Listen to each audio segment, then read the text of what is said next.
नागपूरमध्ये ट्रक चालकांचा संप सुरू आहे। संपाचा फळ भाजीपाला मार्केटला मोठा फटका बसलाय। कळमना मार्केटमध्ये सोमवारी लिलाव झालेला नाहीये। कोट्यवधी फळं कळमना मार्केटमध्ये पडून असल्याची माहिती आहे। फळभाज्यांचे दर वाढण्याची देखील शक्यता वर्तवण्यात येते। तर हिट अँड रन कायद्याविरोधात ट्रान्सपोर्ट युनियनच्या वतीनं संप पुकारण्यात आलेला आहे आणि आज या संपाचा दुसरा दिवस असून त्यामुळे आजपासून सर्व खासगी बसच्या चालकांसह इंधन वाहतूक करणाऱ्या टँकरचे चालक देखील संपावरती जाणार असल्याची माहिती आहे। आणि यामुळे राज्यामध्ये अनेक ठिकाणी पेट्रोल पंपावरती पेट्रोल डिझेल भरण्यासाठी नागरिकांची मोठी गर्दी पाहायला मिळते आहे। आणि दुसरीकडे मात्र आता संपाचा फळ भाजीपाला मार्केटला देखील मोठा फटका बसलेला आहे। आणि या सगळ्या संदर्भात सविस्तर माहिती जाणून घेऊया।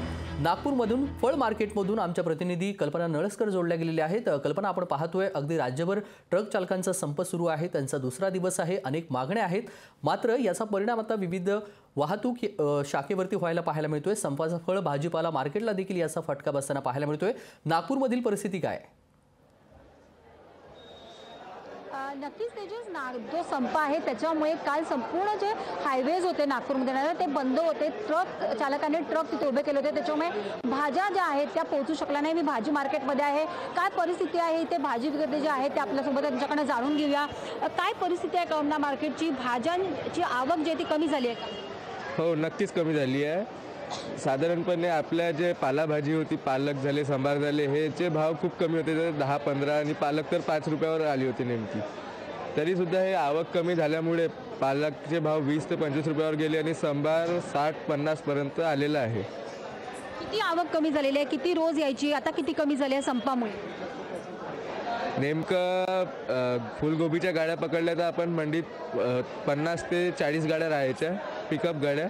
सध्याच्या कंडिशनला 15 ते 20 गाड्याही नाही आहेत फुलगोबीच्या। 15 ते 20 गाड्या देखील नाही आहेत। आता जर संप सुरूच राहिला तर काय फटका बसणार आहे भाजी मार्केटला? खूप मोठा फटका बसेल यार। भाजी भाव दुप्पट चौपट होतील आणि मालाची आमदारी नाही राहील तर भाव तर वाढेलच ना। कालपासून परवापर्यंत भाजी बाजार एकदम डाऊन होते इथे। कालपासून भाजीचे बाजार प्रत्येक मालाचे भाव वाढले आहेत। वांगे 20 रुपये किलो विकायचे, वांगे 40 ते 50 रुपये किलो विकून राहिले आहेत। आणि पुण्याचा असा प्रकार राहिला भाजी मिळणार पण नाही लोकांना, कारण की ट्रान्सपोर्ट छोट्या मोठ्या गाड्यावाले पण गाड्या आणायला भिवून राहिले, गाडी भरून राहिला दिलं।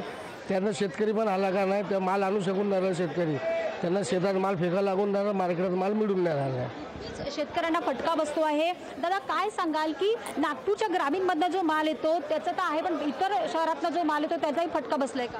हो, त्यांची आवक 30 ते 40% आवक कमी झाली आहे। आपण जर पाहिलं असेल तर हा संप जो सुरू आहे त्याच्यामुळे आपण भाजी मार्केटमध्ये जी भाज्यांची आवक आहे ती कमी झाली आहे। पाहू शकतो इथे जी गर्दी असते ती कमी आपल्याला दिसते आहे, कारण भाज्यांची आवक कमी झालेली आहे।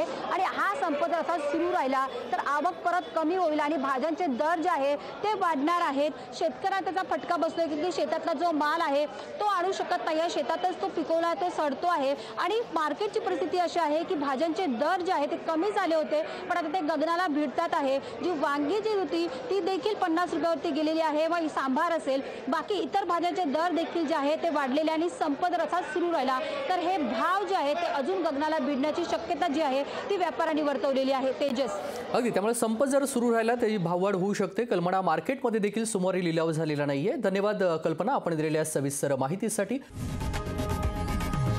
लोकशाही मराठी ऐका, पहा, जागरूक रहा।